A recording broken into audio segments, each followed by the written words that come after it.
Run it up, then run it back. Run it up, then run it back. Run it up, run it back. Run it up, then run it back. Yeah. Good morning. Happy Monday. Welcome to Run It Back. Somber today here on the show. We've got Lou Will. Well, kind of. Chandler P, Boogie Cousins. My name's Michelle. We got Sean Elliott on a little bit later. I think he's going to bring the mood up Spurs-related as soon as I see his face. See where his head's at. That's what I'm hoping. Looking forward to it. He's chill. He's seen some things. We're going to get, obviously, to the finals and the game that was Friday here in a second. But I do want to take a second to just sort of remember Stacey King, who passed away over the weekend tragically at the age of 59. Obviously, Spurs three-time champ, Spurs broadcaster. Personally, I've been friendly with him for a long time. It was one of the first people that reached out when my mom died. So to hear that he passed this weekend unexpectedly, pretty big deal. It hits hard, and you can tell kind of how people are reacting to it. So I wanted to make sure to give a shout out to Stacey King, because he will 100% be missed. And if you've never heard him call a Bulls game, go back and listen to something. He's fantastic at it. So we're going to get to Knicks Spurs right now, and I'm going to be professional. So the Knicks lead this series 2-0 after winning both games down in San Antonio. This one was, there was stuff happening at the end of this one. Spurs had a real shot. 105-104 is your final. Cat with 21-13. Mikal Bridges had 20. Wemby had 29, 9 and 4. De'Aaron Fox finishes with 20 and 5. But the big story, obviously, in this one, and you can kind of see it on Wemby's face there, is the turnover at the end of the game and the two missed shots. All of that happening in the final 30 seconds of this bad boy. Here's what he had to say about it. I'm still very blurry, and that's the whole problem. I need to have more poise, more control over the game.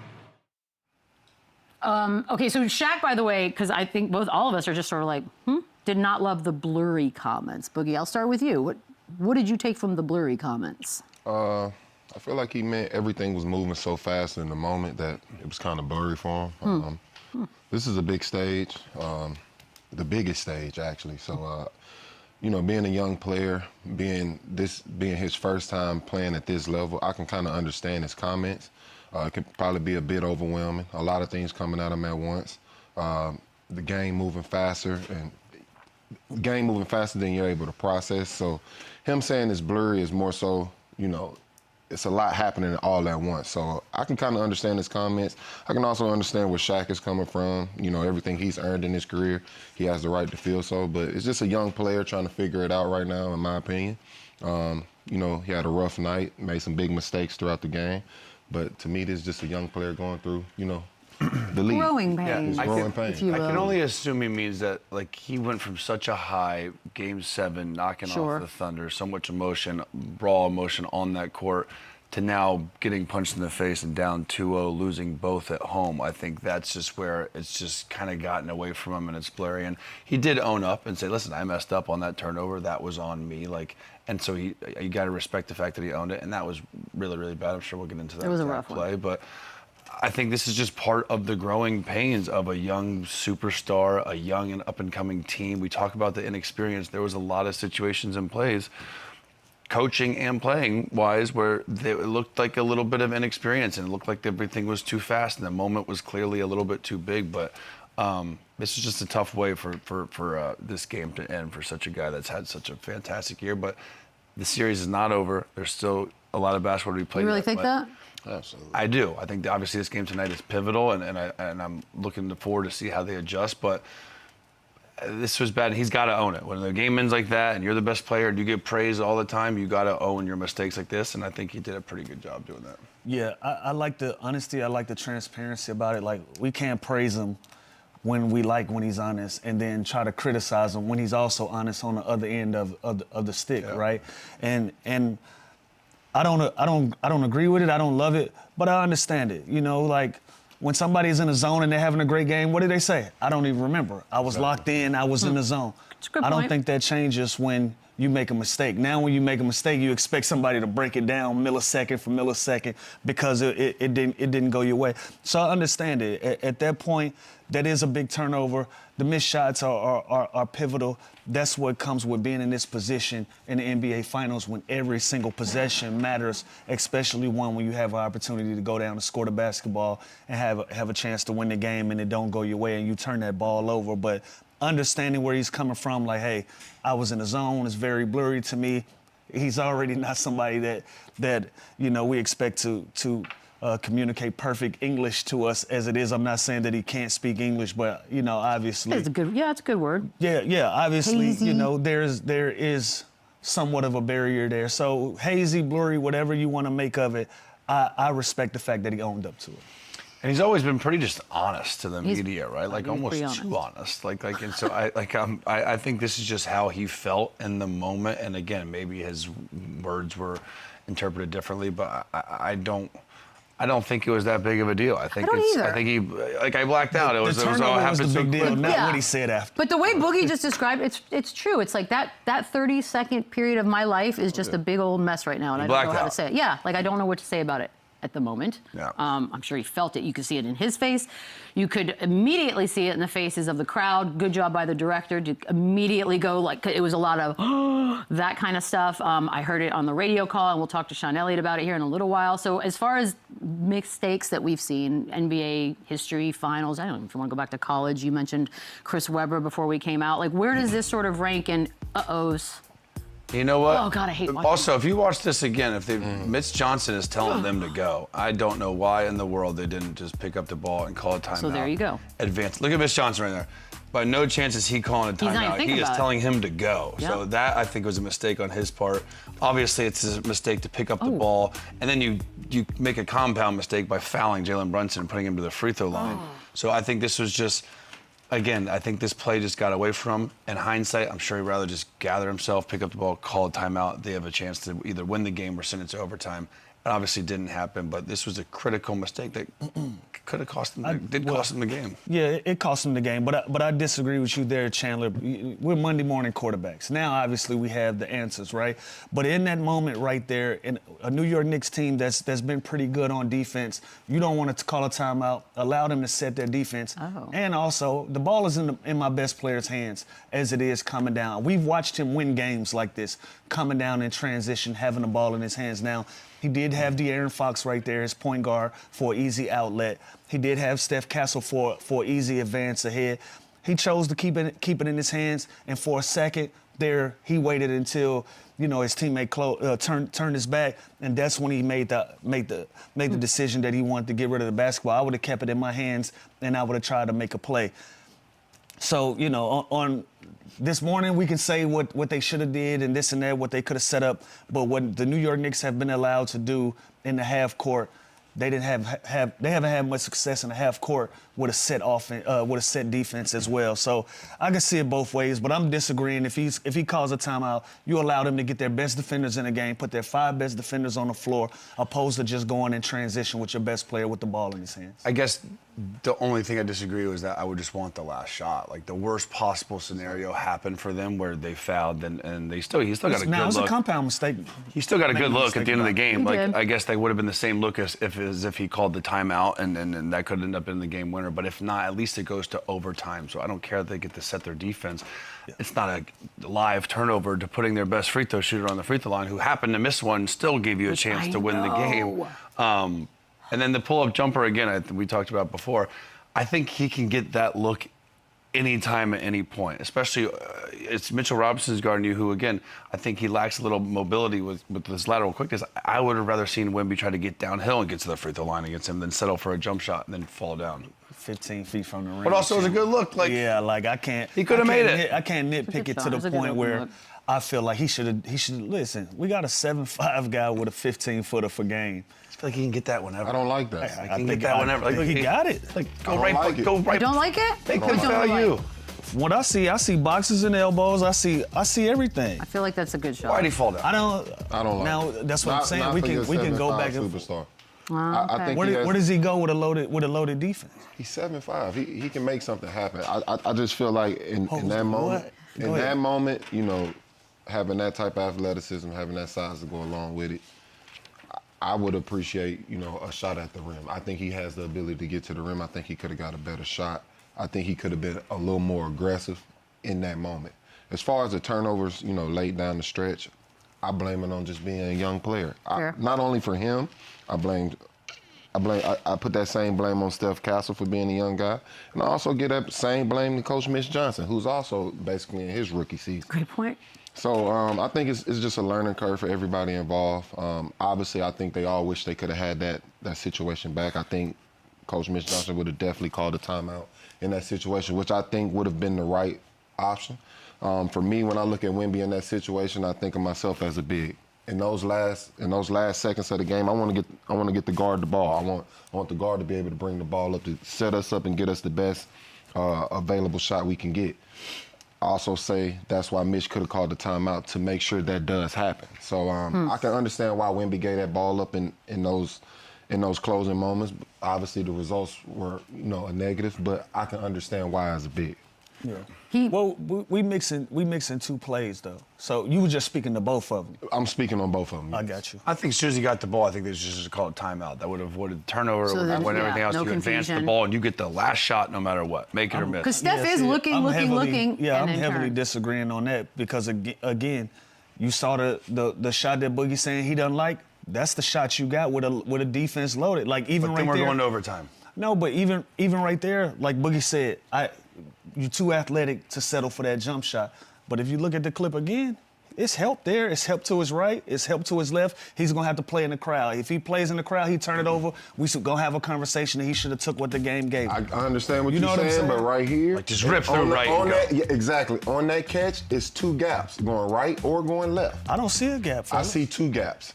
Like I said, he's I don't 7'5". see it. One dribble, he's getting to the Like, look rim. right here, Lou. Catch it, go right. It's two Go gaps, where? Lou. It's Josh two Hart is gaps. right there. It's two Go gaps, where? Lou. But we always say he's like a man playing on a He's Nerf. He was a 7'5". man playing on a Nerf hoop, and then he settles for a jumper for the He's game. 7'5". Yeah, One with dribble, under- he's with- finishing with- at the rim. With under 2 seconds. It's not like he had 8-9 seconds where Yeah. he caught it, Yeah. he jab, under 2 seconds. I got to take what the game is going to give me. If I'm 7'5", I'm not contested either way. Now, how he found himself on the ground, I don't know. But Well, that ain't a happens. contest either way to me.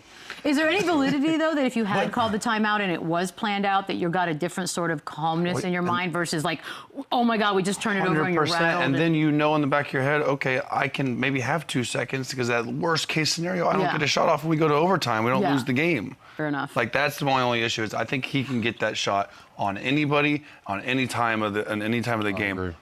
Why have that as a game-winning shot down one? Like make them foul you. Get to the rim. You're 7'5". you guys one know I have to dribble, get a tattoo if the Knicks win this thing? I don't know. Of what? This, Where? wherever I pick. I'm not happy about it. By the Hold way, on. You can't just drop that. What happens if the Spurs win? the other person has to get an alien tattoo. Wow. Anywho, Wemby also Sucks for you. I'm not in a great mood. He also said that maybe it took a little while mentally for him, the team, whatever, to sort of get past this idea of how they won the conference finals and it was so dramatic in 7 games. Do you think there's any hangover? Is this? I mean, they are young. You did mention it. Is that happening? Absolutely do. And that was kind of something that was sitting in the back of my mind when this final series started. Did this team, kind of get to a point of being satisfied once they beat the defending champs, not realizing that it's more to this story. It's more work to be done. So, I can also blame that on youth, not understanding the moment and realizing there's more work to be done. But at the same time, this is a team that was able to accomplish something great, which was beating the defending champs. So that's something to be proud of. But, as a young group, I just felt like they have to be more focused, understanding the long-term play. And for some reason, it seems like, they did kind of feel satisfied with just, getting past the champs. I fell victim to it too. And again, this series is not Sure. over by any chance, but I thought for sure the winner of the West, the winner of those 2 teams in particular, the Spurs and the Oklahoma City Thunder, they're the best 2 teams all year long. Who I don't care if it goes to 5, 6, or 7 games, they're still going to go in there. And once they win that, they're just going to handle whoever comes out of the East. That has not been the case. We do have to give credit to the New York Knicks. Karl-Anthony Towns, we haven't even mentioned his name yet. Oh, we're getting he has there. been unbelievable. Then one night it's OG, one night it's Mikal Bridges. How my statue looking so far? he's one step closer. But I'm just saying, Looking like, pretty good, actually. I think we underestimated the idea of these teams, Oklahoma City and the Spurs, going to 7 games, battling each other, while the Knicks handled business and swept. And you can see, we talk about fatigue with Wemby, we talk about the inexperience, we talk about emotional high of Game 7 of the Western Conference Finals to now coming back and not handling business on your home court. Like, that is all part of this situation that's happened where it's just been really tough for the Spurs and perfect storm for the New York Knicks. I also want to, shine light. I saw where KG was talking about, Wemby's reaction after they won the the emotion. Western Conference Finals. Yeah. He's speaking on, how much emotion he was showing. And it kind of rolls over to the conversation we're having now as far as, was this team satisfied once they got past the OKC Thunder? You see the emotion, you see the reactions from the team. They almost celebrated that series as if it was a finals win. Because we told them it was. If you didn't know and we watched that celebration, we would think they won it all. Yeah, we would have thought they won it all. We did that, so, probably. That rings a bell for me as far as, and in the moment when KG was speaking about it, obviously this is a guy that's done it at the highest level. He understands everything it takes to take it home, and he understands the emotion that comes with it. So to hear him speak on that, and obviously I wasn't able to relate in the moment when he was speaking on it, but seeing how it's played out now, it makes a lot of sense. But also, I can't blame Wemby for being emotional too. Of course not. That's a big deal, beating the Oklahoma City Thunder, who everyone had picked as your favorite and your favorite to win it all, and you just went into their building and knocked them off Game 7. I think that was real. I just do think if I watched that, that looks like an NBA championship celebration, not a Western Conference Finals. But I don't think that's it. I don't have an issue because I don't either. Like you've been there. Well, they haven't. So I don't really. Big deal. I saw won the West exactly. that young. Yeah. In a hard-fought battle. I saw what Boogie saw with KG and talking about the emotion. Cool. But at the end of the day, y'all done blew 2 double-digit leads in 2 games. Mm-hmm. Fine, Lou. No, let's keep it real. Let's keep it real. Y'all done blew 2 double-digit leads in Game 1, and you blew another double-digit lead in Game 2. We can't blame all of this stuff on what happened in the last series and this and that. At the end of the day, y'all play well enough to get to a lead, to get there. You got to give the New York Knicks credit. They are finding gaps and holes in this game to attack. And it starts and it finishes when Wemby goes off the floor. That opens up everything for them. In turn, you're putting Wemby in a position where he's in rotations that he's usually not in with a group that he's not in. He's playing extended minutes. And the New York Knicks are taking advantage of all of that. So whether it's emotion and all of these things, at the end of the day, San Antonio has played. It's not like they're getting just handled. Right. New York Knicks are handling business. So they're playing well enough in spurts, a quarter at a time. They're not putting 4 quarters together. So I don't know if it's about emotion and all of this stuff that we can go back and blame. But at the end of the day, the New York Knicks are putting 4 quarters of basketball together, and they're playing better than the Spurs. That's why I'm not hanging my head if I'm the Spurs, because they have put themselves in position to win both of these games. These have not been blowouts. These have been almost mental lapses. Analytically, the Spurs are up 2-0. No, don't do that. They could have won both of these games. I'm not hanging my head at all. Game 3. So. We need to do exactly what the Knicks just did. We need to now go to their building and do what they did to us, and we have ourselves. Easier said than done. Well, if only there could be a curse on the building That's tonight. got to be the thought process. And maybe there's a distraction in the building Maybe tonight. that happens, you guys. But, Don't you start. What? Analytically, they're right there. That's what we're hoping. By the way, it's taken 18 minutes to get to the Knicks side of things. And if that bothers even one Knicks fans watching today, then I've done my job. Because now we're going to finally talk about your team. The winners, Kat. Look, they've talked about it. He's the MVP. This is up. Lou wants a statue. Lou, it's crazy because we do a lot of Jalen Brunson talk, rightfully so. But, Kat has been special. Yeah, we got to give Kat credit. As much criticism he's gotten over the years, and specifically this year with him not knowing all this role, look at how pivotal he is for the New York Knicks right now. The way that he's playing, going about business, hadn't given anybody any clipboard material, just going out and whooping Wemby's ass. Plain and simple. It is. It really has. He's attacking his feet. He's attacking his chest. He's attacking his length. I think that's the difference in this series than last. Instead of everybody just saying, okay, he's big and we're going to succumb to that, no, we're going to attack you. We're going to make you prove it. We're going to drive the ball to the rim. We're going to make you foul us, or we're going to lay it up. At the three-point line, I'm going to jab step you. I'm going to make you block this three. I'm still going to be aggressive on the offensive end. I love everything Kat is doing on both ends of the floor and just crawling up in him and using his length on the defensive end as well to be just as impactful. He's kind of giving Wemby a taste of his own medicine, and he's winning that battle so far. Cat has been incredible this series, man. Truly, truly dominant. I think the biggest thing for the Knicks as to why they're able to dominate this series the way they have, well, not dominate, but win the series, is being able to control the boards. And it starts with Cat, also Josh Hart. The way they're able to continue to get themselves extra possessions throughout the series with the offensive rebounding has really benefited the Knicks in this series. And that's something that's also, hurt the Spurs down the line. But I think it starts with Cat and ends with Cat. I think he's proven a lot of people wrong as far as the narrative around his name. He's showing that he can be that championship big man on any team he's a part of. And, oh, my goodness. He's really helped elevate this Knicks team in this run so far. So as of right now, for me, he's the finals MVP. He's continuing to show it. He's playing at a high level. And it's not much more you can say to compliment. Yeah, I love the impact he's having, even the emotion there, how he's going. He's playing physical, defensively. He's making it tough on him. He's forcing him to take bad shots. He's settling. He's causing a lot of turnovers that Wemby's having that are, not usually his norm. And also, I'm not a big plus-minus guy. He's plus 25 in the finals, and Jalen Brunson is -4. Like, again, take that however you want, but that is impact. That is winning basketball, and he is doing all those things on both sides of the basketball to impact this series. Maybe not points per game wise, maybe not in the fourth quarter in the crunch time, but when they were down 13, it was Cat that got him back in game 1, and it was consistently Cat that has just been attacking the best player, the best defensive player in the NBA every time, attacking him every opportunity. any way he can. He is looking at him like it's a mismatch, and it's exactly how he should approach it. Mikal Bridges, shall we? Tough pill to swallow, Beats. I'm sorry. I'm not listening to you guys. I don't know if you know this, but there's something else happening in my brain right now. But you're doing a great job, you three. You're really doing a great job. Mikal, can we talk about Mikal Bridges real quick? Because it was the Atlanta series. Everyone said, get rid of him.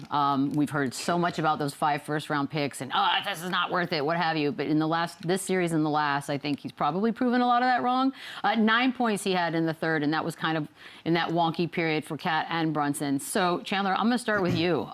How wrong were we about Mikal Bridges? Listen, I think he is such a situational type role player where he can have big nights, he can kind of blend in, he can disappear, but that he's always going to be consistently versatile in his defense. He's always going to guard the best player on the other team, whether it's a wing, a guard, or sometimes even a big. So when you have a Jalen Brunson, when you have a Karl-Anthony Towns, his numbers aren't going to blow you out of the water. They're not going to be gaudy like some of these other guys that had that value of that trade necessarily, but he's such an important piece. Him and OG, they're interchangeable, they're versatile, they can get out in transition, they can switch 1 through 5. Like, those are the type of guys that you want in a team that obviously are worth a lot of picks or assets in the future, but it pays off in situations in games like this. He's never going to go outside the box on offense. He's going to play within himself. He's not going to take bad shots. Like, he's a perfect player with those two guys, with Brunson, with Cat, along with OG, and now they're getting production from their bench. Like, this team is fitting well, and Bridges is one of those glue guys, like a Josh Hart, where he doesn't need play calls, he doesn't need the ball, he doesn't need shots to have his impact on both sides of the floor. So, yes, he struggled. He missed a lot of open shots in that first series, but he's bounced back, and he showed a lot of resiliency, kind of overcoming that, now playing his best basketball in the NBA Finals. That matters more to me. Yeah, Swiss Army knife. Swiss Army knife. Like, even if he doesn't go on a run that he did offensively last night, he's still going to give you 6 rebounds, 6 assists. He'll take on any challenge, any defensive job that you give him on a defensive end. But missed his first shot this game and then ran off 8 in a row and then kind of settled in.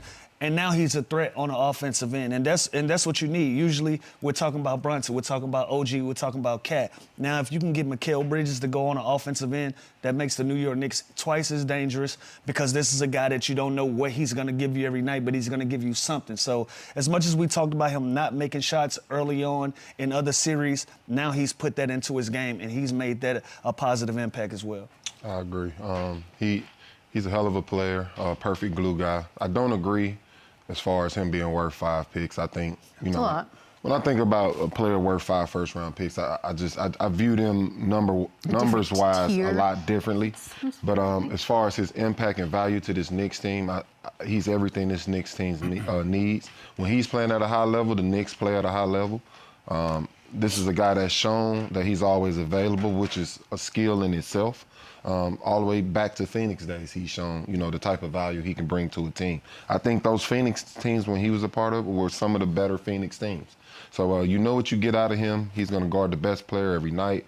And he's available, which is probably, like I said, one of the most important skill sets out of all of these. So definitely a huge piece for the I tell you what, Boogie, if they win 2 more games, it's worth it. Every decision they made is worth them picks. Absolutely. Every decision made was worth it if they win 2 more games. That's exactly what I was going to say. I mean, Orlando gave up 5 picks for a guy named home. So. I mean, Paul George trade, the Rudy Gobert trade, like this guy, it's a lot. He's a starting productive player on possibly a championship team. So yeah, the Knicks made the right choices, obviously. Does sound like a lot though on paper. It's a lot on paper. I think that's. And the Knicks, by the way, I forget they've won like 13 straight. Yeah, let's get to that because they are second team only to win 13 straight. The Warriors won 15 straight back in 17. They have not lost a game in 43 days.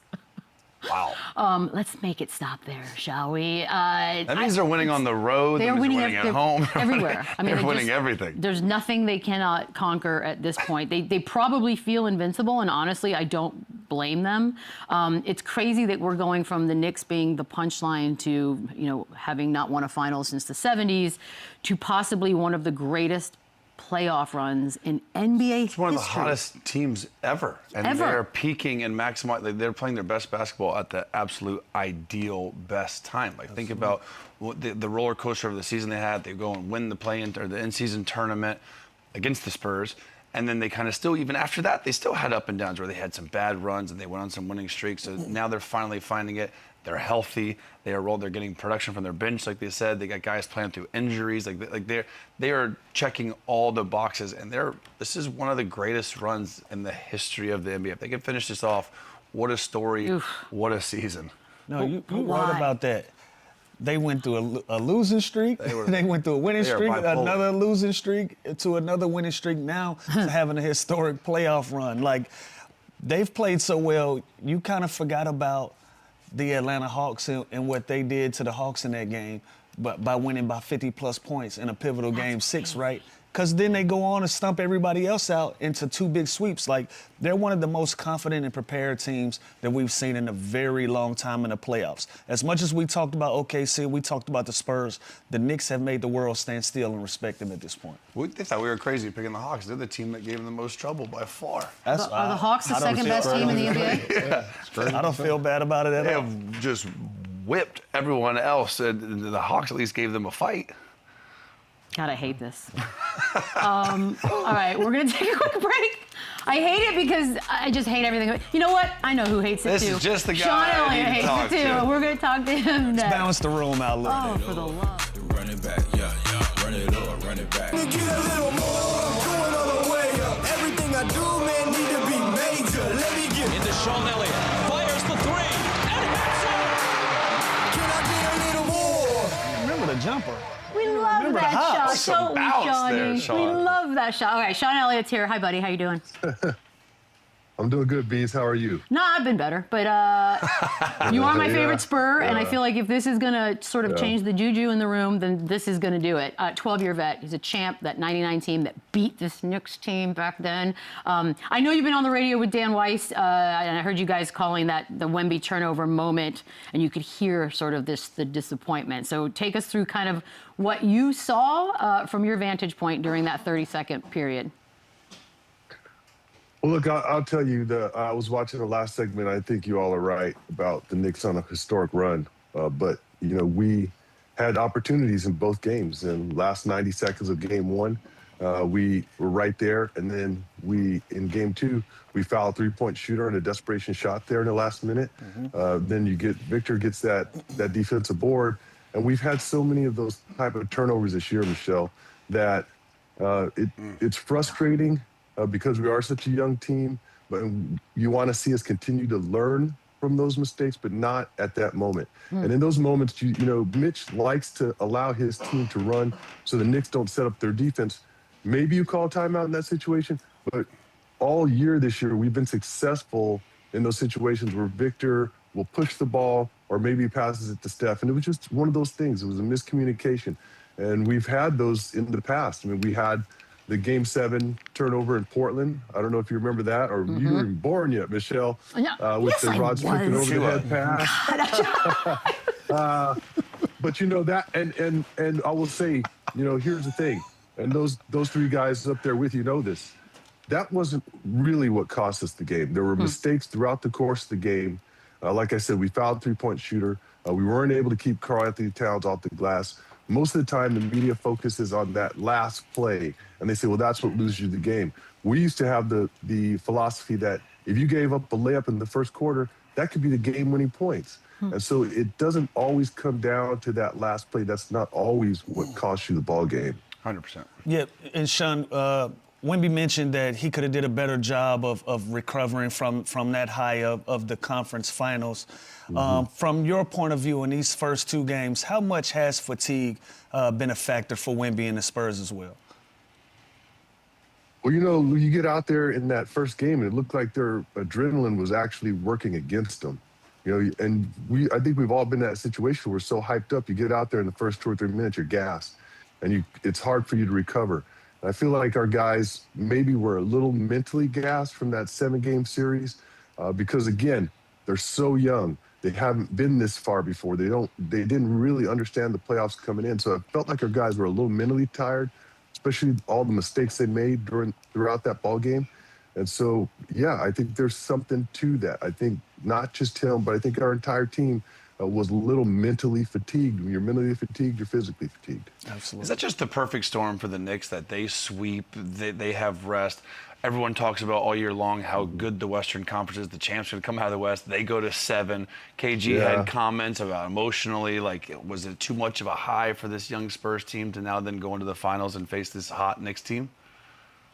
Definitely something to be said. Something to be said for that. The fact that they have, days of rest where they can practice, they can take some days off. Maybe they have light practices, and they can get themselves mentally prepared and ready. They can come down off that high from winning the Eastern Conference Finals. They can absorb all that, and then they can mentally get ready for the finals, where our guys had like a 3-day turnaround, and they're still kind of flying high because they're a young group. They feel like they've accomplished a lot, but they don't really understand the NBA Finals is a whole different animal. And so, yeah, I mean, there's obviously something to be said for trying to come off that high and refocusing and rebalancing yourself, getting ready for the finals. Yeah. Sean, are you surprised by how many problems Cat is causing for Wemby? Look, Boogie, Cat is a smart player. He's been around for a long time. They got Jeremy Sohan over there who's been on our team for 4 years and understands. Yeah, right. I got them all. Can't stand him. He's a little rat. He's a rat right now. He's a rat. So look, he knows, he's practiced against Wemby every day. He knows the in and outs, and he brings a unique perspective. And so Cat has done a great job getting physical with him, forcing him out of his spots. But I think a little bit of that is our guys too. You know, he and Victor figuring out how to release contact, how not to wrestle the whole time with Karl Anthony Towns, how to get the ball sooner and make a quicker decision. I thought he made a quicker decision there in the second half. I thought in the first half he was trying to be part of it.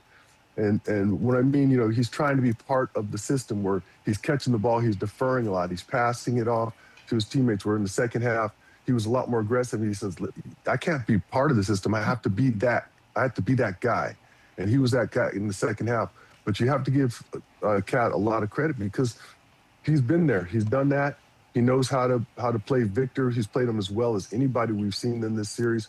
And hopefully Victor adjusts here in MSG. So I do want to ask you this, because Brunson, first game, fourth quarter, that was sort of like textbook what Brunson does. But he really hasn't been that way in the fourth quarter the rest of the way, or I guess the second game, I should say. Let me ask you this, because it worries me. Now they're back in the Garden. The place is going to be absolutely ridiculous. Are we a little bit worried that he's just sleeping and he's about to be awakened again, or have they figured something out with Brunson? Well, I think there are a couple things to that. We come off a 7-game series against SGA.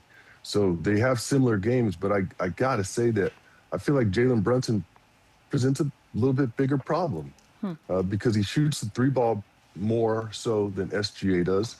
He plays the same type of game where he's likes to create that contact and get to the foul line, but I feel like he's a better finisher around the rim. And so, we had a little bit of experience where you get a little bit of a rhythm against a guy like SGA, and you can apply what you learned going into the finals. And so I feel like our guys have played Brunson pretty well, But you look at the Knicks, what they did in Game 1. They're trying to set high screens so they get the mismatch that they want on the perimeter, allow him to go to work. And then you don't have a guy like Steph Castle or Dylan Harper or De'Aaron Fox or Devin Vassell on him. And so that's how they try to exploit our defense and get Jalen Brunson free. And so we have to figure that out. And I think we did a better job of that in Game 2. We had Dylan Harper on the floor there in the fourth. He's a beast. He's a beast on both ends of the floor. Everybody talks about what he does offensively, but that young man defends as well. And so we made it a little bit tougher for him. But, you know, at some point, that dude's going to make shots. He's going to make shots. He has the ball in his hand. He has a chance to get a nice rhythm throughout the ball game, and he has a short memory. So he doesn't dwell on missed shots. He just continues to come right at you. That's a great point. He does have a short memory. But I want to ask you about Dylan Harper. Giving him about 16 points off the bench right now. What's the what potential do you see from him? Are we looking at an All-NBA guy, perennial All-Star? What do you see in Dylan in the future? Hey, Lou, at the beginning of the season, I talked to Avery Johnson. I said, look, young man's a superstar. He's a superstar. Plain and simple. Plays with so much poise, plays beyond his years. He did so many things this year. I don't think, because a lot of people were focusing on Victor Wembanyama, and then you have a lot of national guys that don't watch a lot of our games. They may watch Victor, but they don't focus on that young man. He did so many things this year that made you stand up and say, what in the world is going on? So that kid he's a star. Plain and simple. When he gets his time, and look, almost any other team in the league, he starts, and then he's in the Rookie of the Year conversation. He didn't get any credit for what he did this year because Cooper Flagg had a phenomenal year. Con Knipple had a terrific year as well. But this guy is as good as any rookie in the class. He just didn't get the opportunities that those guys got. Yeah. And so when his time comes in 2 or 3 years, it's going to be hell to pay for the league because he's bigger and stronger than he looks. When you see him up close, he's solid 6'5". He's explosive. In the second half of the year, he was our best three-point shooter. He finishes at the rim. I don't know how many 7-footers he dunked on this year. That dunk the other dunk the other day was pretty nice, but I've seen better from him this year. That kid is all world. He's all world. You mentioned, how much of a talent Harper is. In your opinion, how long before we see Harper as a starter for the Spurs? That's a good question because you got to put all three guys on the floor at the same time if he's going to be a starter, right? You can't ask De'Aaron Fox to really go to the bench. He did a great job deferring this year and allowing Steph Castle to bring the ball up to allow Dylan Harper to really flourish. Steph Castle's a starter as long as he's going to be in the Spurs uniform. I don't know if you ask one of those guys you can't ask De'Aaron Fox to really go to the bench. So I don't know if Dylan Harper is going to want to accept that role the whole time. I mean, is he going to want to be a guy like Manu Ginobili where he continues to come off the bench, even though he's an all-star caliber player? I don't know. The young man's very, very confident. He knows how good he is. At some point, he's going to want to be a starter. So, do you try putting all three of those guys on the floor at the same time? If you're a coach, what do? You kind of want to balance off your roster. You don't want all three of those guys on the floor at the same time, cannibalizing each other's shots. And you want to have two of them on the floor at the same time, so they're overlapping. So you figure that out. I'm glad I'm not in the position to make that decision. Right. It's interesting though, because Fox is making too much money to come off the bench. Harper's too good to come off the bench. Yes, sir. You said you don't want to make those decisions, but so far in this series with the ups and downs, how would you grade Mitch Johnson's success so far? How would you grade the job that he's doing? He's been phenomenal. He's been unbelievable, actually. I've seen Mitch in the locker room addressing those guys before the game, after the game, at halftime. He gets after them, and he's got a little bit of pop in him now.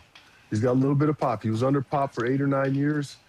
He does not let his guys slide. There's no slippage. He holds everybody accountable, and he's done a phenomenal job just, again, like working with the guys on the floor, mixing guys in and out.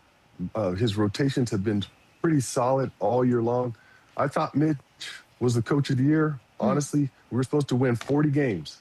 That's what we were projected to win. 40 games we're supposed to be 10th or finish 10th in the Western Conference. Here we are at second and 62 wins. So I don't know if you can put together a better resume when you talk about Coach of the Year. It's a stupid award anyways. It is stupid. Everybody knows that. It's all stupid. Sean, do you have to leave for the arena soon with the amped up security? How's that? How are we doing that? What's it like? It's 10, almost 10:45. I'll have to leave now to get in. You probably packed Isn't that stuff and get crazy? ready. Dude, don't. It's already going to be a madhouse. I'm trying not to get fired, Sean. I'm trying real hard today to not get fired. By the way, we still have a shot, right? Hey, look, I was on that 94-95 team against Houston. We lost the first 2 at home. We won the next 2 in Houston. Okay. Now, we didn't win the series. We didn't win the series, right, but at the same time, it's entirely possible to come in and win 2 games. And look, our guys, they're just young enough where they don't feel that pressure. They don't really understand the whole thing. They can come in there. They're not intimidated by Madison Square Garden. They're just going to go in there and ball. So anything's possible. I hope so, Sean, because I'd like to go to Game 5 and see your happy face in person. Thank and you, I'll sir. see you on the front row having some mama juice. Mama doesn't make that money anymore. She'll be up with everybody else. Thank you, sir. Thank you, Sean. Yeah, see you soon. Good luck tonight. Yes, sir. All right. We'll be right Appreciate back. you guys. Thank you. Run it up, run it back. Run it up, run it back. Shams, shout out, said that Wemby's about to hit sneaker free agency. Oh my God. Currently with Nike, we know they've had some amazing ads. And Steph did just sign that $400 million 10-year deal. So I'm asking you guys this. Does he end up with Nike? And what are the numbers that we might be looking at here? You better throw that bag out there. Is it one of those lifetime sort of unlimited? Listen, we always talk about we've never seen someone like this, and he's 22 years old, and his best basketball is still ahead of him. He's marketable. He's articulate. Like he is everything that a shoe brand should want. So I think they should stick with Nike. They don't pay a lot of guys, but when they do pay, they pay. So he's going to get a lot of money, I think, and he's going to get his own shoe. But do big guys, they usually don't sell shoes. That's the point I was going to make. Man. It's a little different when it comes for the bigs. I mean, obviously everything you said about, him as an individual, he is marketable. He has the talent to back it up. But it's also that aspect of being a big man. Usually guards sell shoes better for companies. So, that's so weird. This is going to be a little interesting to see how they handle this. Whatever company sign them, don't overthink it. Give them the money. Give him equity. Ooh. But he's also, with all our, current stars almost all, on their way out of the league, he is kind of that next guy up. So it would be wise to, invest in America. Also in that ideas room, like the alien thing, that's got a lot of life to it. Sky's Like the that limit with that. you can get real, because they have been getting creative already, by the way. Michael Wilbon said that Wemby's not fatigued. He might just be a little overwhelmed by the Knicks. We agree, Lou? No, I can visually see him fatigued. He's tired? I can visually see that, and I've experienced it. I've been a part of it. I kind of understand the rigors of it. So I love the take by Will Bunn, but I'm heavily disagreeing, because anytime you see a guy play the stretch of minutes that Wemby has had to play and the level of responsibility that he's had, I can look out there on the floor and see fatigue, not just somebody overwhelmed by how a team is playing. When I see him panting and his hands on his knees, that's not mentally tired. That is physically tired. And That's he is fair. physically tired. And now, obviously, he just went through a hell of a series in 7 games with Oklahoma City Thunder. We can credit to a long season, his size, whatever. He's definitely, no matter what the reason, he's physically exhausted. He can be overwhelmed too, but he's physically tired for sure. He's tired. 100%. Yeah. Panting is rough. That's a rough one. Panting is wild. I don't love that for him. We're going to take a quick break. We'll be back to wrap things Why up. so quick? We just came Because I'm back. sick of the show. They run it back, run it up, run it back. Juju, we got some parlays for y'all. Better payouts, same game parlays, all NBA playoffs long. You got spreads, player points, threes, more. Build it all into one same game parlay. Go for more value. Why not? So if you're betting same game parlays this NBA postseason, bet them all on FanDuel. Head to FanDuel.com/same-game-parlay. Nailed it. Spurs at Knicks tonight. Oh, yoinks. Look, I'm not doing one today. I think that might change some luck, guys. So take it away, Chandler. Here's the thing. I think Jalen Brunson has been extremely inefficient. I think his best basketball is to come, unfortunately, for the Spurs fans. But I do think that might might take away from what is working and how much success Cat is having. I think he figured it out tonight. I think he shoots over from 50% from the field and has over 26.5 points. Blah, blah, blah. Next. You got to give me OG in points. This is the I love the way OG's been attacking the rim and looking playing good with for the poise. Spurs. I like OG at 14.5. That's not a high number for me for him to be That's impactful fair. in this game. So I'm going with the safe bet. Go, Boogie. Go, go, go. I'm going Wemby, 26.5 over. He needs a big game in order for this Spurs team to have a chance. I think he comes out super aggressive tonight, especially being at Madison Square Garden. B's first game since Since what, 1999. Everybody's making a big deal about the environment. How do you think these guys respond in the guard? I mean, I hope that the hate fuels them, like truly fuels them, the way hate actually is meant to do. So. Do you think they're a That's team what- fueled by hate? Yes. They don't give me that vibe. Oh, everyone's fueled by hate, Lou. Don't San get Antonio twisted. versus everybody? Yeah, there's a lot. Look, not to get into it, but there's a lot going on at tonight's game tonight. And so I think it's going to be a little wonky in there. Do you ever bet on the Spurs? I've done like before, well, when I'm in free states, I have. But yeah, like before the season, I'll do like playoffs or Wemby. I'll do like a Wemby quadruple, but like this, no. Me even doing the tattoo bet was a mistake. I don't normally do that, and it's my fault. And this is all my fault. You jinxed it. But you got the hostess, you got the cupcakes today. You ready? Oh, that's the real bet. It's a real bet. You better So take if you I'm lose, really getting a tattoo. Where's the tattoo going? Wouldn't you like to know? Like if they I'm kind of split, curious.